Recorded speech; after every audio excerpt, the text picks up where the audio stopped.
Bienvenue dans cette plongée fascinante dans l'histoire secrète de l'une des familles les plus puissantes et influentes de tous les temps, les Rothschild.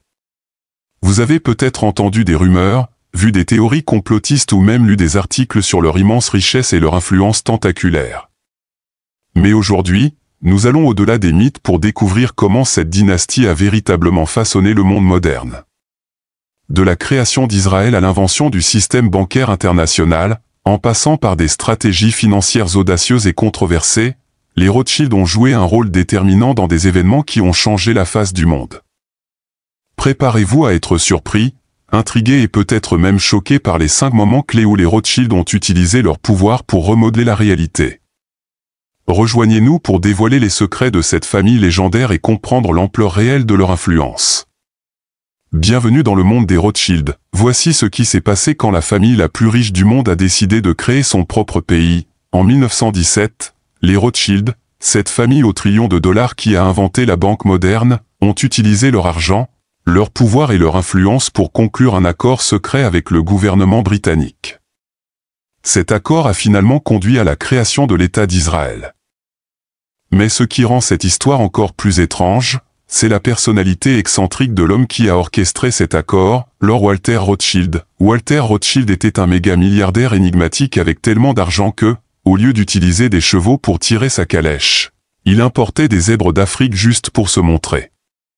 Ce même milliardaire avait aussi une passion très étrange pour la collecte d'insectes, amassant finalement plus d'1 million de papillons, de mites et d'autres insectes. Les Juifs sont parmi les peuples les plus intelligents et industrieux du monde. Cependant, pendant des années, les millions de Juifs dispersés à travers l'Europe ont tenté de sécuriser une grande parcelle de terre pour fonder le pays d'Israël. Mais malgré tous leurs efforts, ils n'ont rien obtenu. Jusqu'à ce qu'ils se lient avec le super riche Walter Rothschild, un homme capable de changer le monde d'un claquement de doigts. Au début des années 1900, les Rothschild étaient déjà la famille la plus puissante d'Europe. Ils étaient si riches qu'ils avaient même prêté de l'argent à la France entière pour stabiliser son économie. Cependant, en plus de leur pouvoir, les Rothschild avaient également la réputation d'être extrêmement impitoyables. Ils n'hésitaient pas à utiliser leur pouvoir comme une arme pour écraser leurs ennemis et anéantir quiconque s'opposait à eux. Si les Rothschild voulaient quelque chose, ils l'obtenaient, sinon il y aurait des conséquences. Walter Rothschild a passé les appels nécessaires, tiré les ficelles qu'il fallait tirer, et en 1917, le gouvernement britannique a envoyé à Walter une lettre officielle promettant de faire tout ce qui était en leur pouvoir pour fournir des terres pour la création d'Israël. Cette lettre a redessiné la carte du monde, et si vous avez besoin de preuves, nous avons une copie de cette lettre datée du 2 novembre 1917. 2 novembre 1917. Cher Lord Rothschild, j'ai le grand plaisir de vous transmettre au nom du gouvernement de Sa Majesté la déclaration suivante de sympathie avec les aspirations sionistes juives, qui a été soumise et approuvée par le cabinet. Cette lettre est peut-être la plus célèbre de l'histoire juive moderne et commence par les 3 mots « Cher Lord Rothschild ». Cette lettre, surnommée la déclaration de Balfour, est la preuve que c'est la famille Rothschild qui a contribué à la création d'Israël. Mais il y a encore plus de preuves dans cette interview où le chef de la famille Rothschild explique fièrement comment ses ancêtres ont créé Israël. L'interviewé commence en posant la question qui était dans toutes les pensées: pourquoi cette lettre a-t-elle été envoyée par le secrétaire aux affaires étrangères à votre grand-oncle Walter? La raison est évidente, c'est le pouvoir financier et l'influence des Rothschild qui ont poussé le gouvernement britannique à agir. Des années plus tard, la Grande-Bretagne a tenu sa promesse envers les Rothschild et a fourni une grande parcelle de terre pour commencer Israël. En mai 1948, l'État d'Israël a été officiellement créé. Bien que cela ait été une bonne nouvelle, les Rothschild ne faisaient que commencer. Ce que les Rothschild ont fait ensuite était encore plus impressionnant. Ils ont investi des millions de dollars en Israël, construisant des écoles, des routes et tout ce qui était nécessaire pour transformer cette parcelle de terre en un magnifique pays. James Rothschild a financé seul le bâtiment du Congrès d'Israël, tandis que Dorothy Day Rothschild a financé le bâtiment de la Cour suprême d'Israël. Cependant, plus les Rothschild dépensaient d'argent, plus ils créaient de problèmes. Pourquoi? Parce que la terre que la Grande-Bretagne a donnée à Israël appartenait en réalité à un autre groupe de personnes, appelés les Palestiniens. Ce conflit foncier a déclenché une série de conflits entre Israéliens et Palestiniens qui durent depuis des décennies. Mais nous ne sommes pas ici pour parler de la guerre. Nous parlons de pouvoir, en particulier du pouvoir de la dynastie Rothschild. Tout ce que vous avez entendu sur la puissance des Rothschild n'est rien comparé à la véritable ampleur de leur influence. YouTube regorge de vidéos sur les Rothschild, mais celle-ci est différente car nous allons parcourir des siècles d'histoire pour révéler 5 moments où la famille Rothschild a utilisé l'argent, la violence et le pouvoir pour remodeler la réalité et façonner le monde à leur image. Nous commençons par le moment où les Rothschild ont inventé l'industrie bancaire que nous connaissons aujourd'hui, d'une manière plus brutale que vous ne pouvez l'imaginer. Les Rothschild ne se sont pas lancés dans la banque pour rendre le monde meilleur, mais parce qu'ils voulaient le pouvoir. Cette soif de pouvoir a commencé en 1744 avec Mayer Amschel Rothschild. Dès son plus jeune âge, Mayer vivait selon le principe que l'argent est pouvoir. Mais bien qu'il ait besoin d'argent pour obtenir du pouvoir, Mayer est né dans une famille à revenus moyens vivant dans les ghettos de Francfort. Cependant, Mayer avait un plan pour passer de la misère à la richesse. Jeune homme, il a commencé un commerce de prêt d'argent avec une petite somme et a progressivement accru son capital. Cependant, le gros problème avec le prêt d'argent est que les gens ne remboursent parfois pas ce qu'ils empruntent. Mais Mayer était un homme dur et il faisait tout ce qui était nécessaire pour que ses prêts soient remboursés avec intérêt. Dès son jeune âge, il a acquis la réputation de quelqu'un avec qui il ne faut pas jouer. Mayer s'est également arrangé pour devenir le banquier personnel des membres de la famille royale allemande. Avec le temps, le petit commerce de prêt d'argent et de change de Mayer s'est transformé en une institution financière prospère. Malgré tout son succès, Mayer savait qu'il y avait un ennemi qui pourrait tout détruire, le temps. En vieillissant, Mayer a enseigné ses compétences financières à ses 5 fils. Plus important encore, il leur a enseigné que le succès ne dépendait pas seulement de leur capacité à gérer l'argent, mais aussi de manipuler les gens et les situations à leur avantage. Le jeu de l'argent est mortel, et Mayer a appris à ses fils à être plus brutaux que quiconque. Après leur avoir tout enseigné, Mayer a envoyé ses 5 fils, Amschel, Solomon, Nathan, Karl et Jacob, dans différentes parties de l'Europe pour dominer le secteur bancaire. Il pensait qu'un Rothschild contrôlant le flux d'argent dans les différentes parties de l'Europe ferait des Rothschild la famille la plus puissante d'Europe. Car l'argent, c'est le pouvoir, et celui qui contrôle l'argent a tout le pouvoir. Les frères Rothschild ont étendu leur activité bancaire à différentes villes comme Londres, Paris, Vienne et Naples. Ils ont appliqué les tactiques astucieuses que leur père leur avait enseignées, et cela a très vite porté ses fruits. Les Rothschild avaient créé la première banque internationale du monde. Cette stratégie Rothschild a créé le modèle pour la façon dont les banques ouvrent aujourd'hui des succursales internationales. Les banques internationales existent parce que les Rothschild l'ont fait en premier. Mais les Rothschild avaient encore d'autres coups de banque en réserve. Les Rothschild ont également inventé de nombreuses autres techniques financières qui ont redéfini l'industrie bancaire. Ils ont introduit des innovations telles que les obligations d'État, les prêts à grande échelle au gouvernement, et ont été parmi les premiers à utiliser des réseaux de communication rapides pour obtenir des informations privilégiées sur les marchés financiers. Ces pratiques leur ont permis de consolider leur pouvoir financier et d'influencer les décisions économiques à l'échelle mondiale. Cependant, leur influence ne se limitait pas au secteur financier. Les Rothschild ont également joué un rôle crucial dans les événements politiques et sociaux de leur époque. Par exemple, lors des guerres napoléoniennes, Nathan Rothschild a utilisé ses réseaux financiers pour obtenir des informations sur les résultats des batailles avant tout le monde, lui permettant ainsi de prendre des positions financières avantageuses. De plus, les Rothschild ont joué un rôle majeur dans le financement de projets d'infrastructures et d'industries clés dans de nombreux pays européens. Leur capacité à mobiliser des capitaux à grande échelle a souvent été décisive pour le développement économique de ces régions. Au-delà de leurs activités commerciales, les Rothschild étaient également des acteurs importants dans les cercles diplomatiques. Leur réseau étendu leur a permis de tisser des relations avec des dirigeants politiques et des membres de familles royales à travers l'Europe, renforçant ainsi leur influence et leur capacité à façonner les politiques nationales et internationales. En résumé, les Rothschild ont utilisé leur richesse, leur pouvoir financier et leurs réseaux sociaux pour non seulement transformer l'industrie bancaire, mais aussi pour exercer une influence considérable sur la politique, l'économie et la société à travers l'Europe et au-delà. Leur histoire illustre comment une famille peut façonner de manière significative le cours de l'histoire mondiale à travers les siècles, en utilisant le pouvoir de l'argent et des relations stratégiques. Le concept d'utiliser des obligations d'État pour lever des fonds pour le gouvernement a permis aux Rothschild de devenir de plus en plus puissants au fil du temps, surpassant même certains gouvernements entiers. Des années plus tard, lorsque les pays voulaient établir des banques centrales, devinez qui ils ont appelé? Les Rothschild. Les Rothschild ont aidé à créer des banques centrales dans de nombreux pays, comme la Banque d'Angleterre et la Banque de France. La prochaine fois que vous entrez dans une banque, dites merci aux Rothschild. Bien que les Rothschild aient accompli des choses positives, ils ont également commis des actes tout aussi brutaux, comme tirer profit de la mort et du massacre de millions de personnes.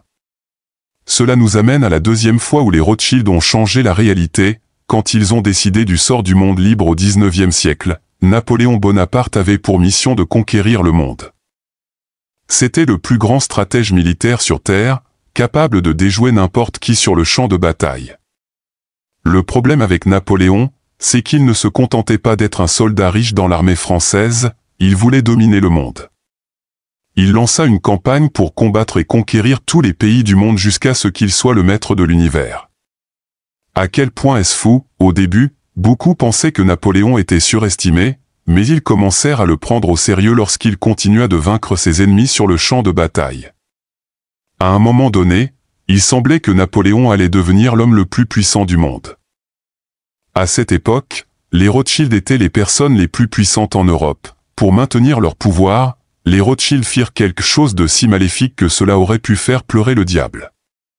Alors que le monde luttait contre Napoléon, les Rothschild décidèrent de jouer des deux côtés. La guerre coûtait cher, les Britanniques avaient besoin d'argent pour payer les soldats et acheter des armes. Tout retard dans l'obtention des armes nécessaires permettrait à l'armée de Napoléon de fondre et de vaincre les Britanniques. Les Rothschild profitèrent de cette situation en offrant rapidement des prêts au gouvernement britannique. Si prêter de l'argent à des individus était rentable. Imaginez à quel point prêter à un gouvernement l'était. Mais ce qu'ils firent ensuite montra leur génie diabolique.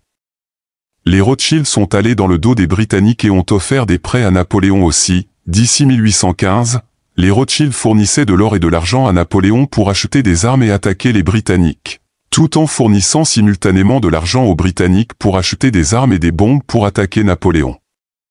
Ils firent cela afin que, peu importe qui gagnerait la guerre, les Rothschild seraient du bon côté, et quiconque gagnerait leur devrait des millions de livres, ce qui signifiait que les Rothschild seraient toujours la famille bancaire la plus puissante en Europe. Cependant, leur stratégie comportait une faille fatale. En finançant les deux côtés, ils prolongèrent indirectement la guerre. Chaque jour, des centaines de soldats étaient massacrés sur les champs de bataille parce que les Rothschild finançaient la guerre. Finalement, la guerre prit fin lorsque Napoléon fut vaincu à la bataille de Waterloo. Les forces de la coalition britannique avaient remporté la victoire et devaient beaucoup d'argent aux Rothschild à la fin de la guerre. Les Rothschild étaient encore plus puissants, mais au lieu de célébrer, ils avaient une autre carte à jouer. Au moment où ils joueraient cette carte, leur richesse augmenterait de 100 fois en seulement 24 heures. C'est la troisième fois que les Rothschild ont influencé le monde. Vous vous souvenez quand nous avons dit que Napoléon avait été vaincu à la bataille de Waterloo? Alors que tout le monde voyait cela comme une bataille finale pour le contrôle du monde, les Rothschild y voyaient une occasion d'augmenter leur richesse, et ils l'ont fait de la manière la plus terrible. Pour comprendre ce qu'ils ont fait, il faut comprendre comment fonctionne la bourse et les obligations, mais nous allons l'expliquer aussi simplement que possible. Les Rothschild savaient que si Napoléon gagnait la bataille, tout le monde en Grande-Bretagne serait déçu, et cette déception affecterait le prix de la livre sterling à la bourse. En revanche, si les Britanniques gagnaient, la livre sterling deviendrait plus précieuse et son prix augmenterait à la bourse. Nathan Rothschild a donc payé un espion pour attendre sur le champ de bataille et voir qui remportait la victoire. L'espion a observé la bataille depuis sa cachette et a vu que Napoléon avait été vaincu. Ce qu'il a fait ensuite était légendaire. L'espion a envoyé un pigeon à Nathan pour l'informer que les Britanniques avaient gagné. Cela signifiait que la livre sterling serait plus précieuse sur le marché boursier, mais personne d'autre ne savait que les Britanniques avaient gagné, car le messager officiel à cheval britannique n'était pas encore arrivé à Londres. Nathan savait quelque chose que personne d'autre ne savait, et il a utilisé cette information d'une manière que seul un homme sans cœur aurait pu faire. Au lieu de célébrer la victoire de la Grande-Bretagne, Nathan a ordonné à ses agents de propager de fausses nouvelles selon lesquelles Napoléon avait gagné. Lorsque les gens ont entendu cette fausse nouvelle, cela a provoqué une vente panique des obligations britanniques à la bourse. Cette vente panique a fait chuter le prix de la livre sterling. Ensuite, le même homme qui avait propagé les fausses nouvelles a ordonné à ses agents d'acheter toutes les obligations que les gens vendaient à prix bradé. 24 heures plus tard, lorsque le messager gouvernemental officiel est arrivé avec la nouvelle que les Britanniques avaient gagné, il était déjà trop tard. La victoire britannique a fait grimper en flèche la valeur de la livre sterling, et comme les Rothschild avaient acheté tant d'obligations à la bourse, cela a rendu les Rothschild incroyablement riches du jour au lendemain.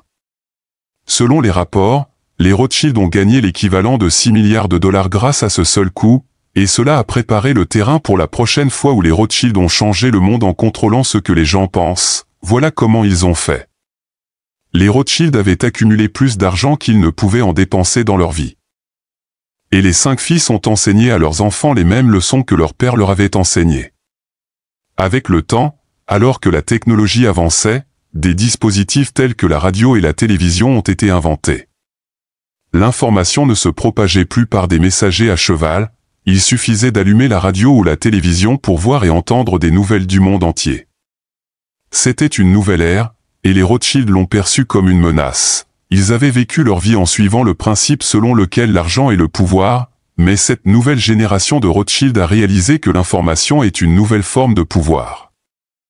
Si vous pouvez contrôler les informations que les gens entendent, vous pouvez contrôler ce qu'ils font. Selon des sources, les Rothschild ont investi secrètement dans des sociétés de médias, des réseaux de télévision, des studios de production hollywoodiens et des journaux. Les données exactes sur le nombre de sociétés médiatiques que possèdent les Rothschild sont difficiles à trouver. Cependant, avec une abondance d'argent, ils pouvaient payer n'importe quel prix pour prendre le contrôle des médias mondiaux. Les Rothschild contrôlaient déjà le flux d'argent depuis des décennies, puis ils ont capturé le flux d'informations également. Ils se sont retrouvés dans une position de pouvoir que personne dans le monde n'avait jamais vue auparavant. Le 5e coup des Rothschild est tout droit sorti de leur livre de stratégie. En plus des médias, les Rothschild ont investi dans d'autres industries. Ils ont formé le groupe Rothschild et ont jeté de l'argent dans les entreprises les plus importantes du monde, des États-Unis au Japon en passant par la Suisse. Leur part dans ces entreprises leur donnait plus de pouvoir pour diriger les affaires du monde. S'ils le souhaitaient, ils pouvaient influencer le prix des articles et contrôler la demande et l'offre de produits et services. Personne ne sait exactement combien les Rothschild possèdent réellement, car ils sont devenus extrêmement privés.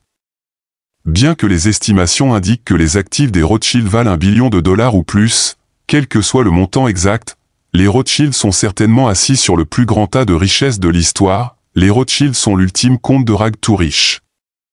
Ils sont la preuve vivante que l'argent et le pouvoir et qu'avec assez de pouvoir, vous pouvez gouverner le monde. La famille Rothschild est un exemple frappant de la manière dont l'argent peut transformer des vies et façonner le cours de l'histoire. De leur début modeste dans les ghettos de Francfort à leur position actuelle en tant que l'une des dynasties les plus puissantes et influentes du monde. Les Rothschild ont démontré une maîtrise sans précédent de la finance, de la stratégie et du pouvoir. Leur capacité à manœuvrer dans les coulisses des grands événements mondiaux, à investir judicieusement et à contrôler les flux d'informations les a placés au sommet de la hiérarchie économique mondiale. Malgré les controverses et les critiques, leur héritage est indéniable, ils ont redéfini les contours de la finance internationale et laissé une empreinte indélébile sur l'histoire moderne. Les Rothschild restent une preuve vivante que, dans un monde où l'argent est roi, ceux qui contrôlent la richesse contrôlent également le destin.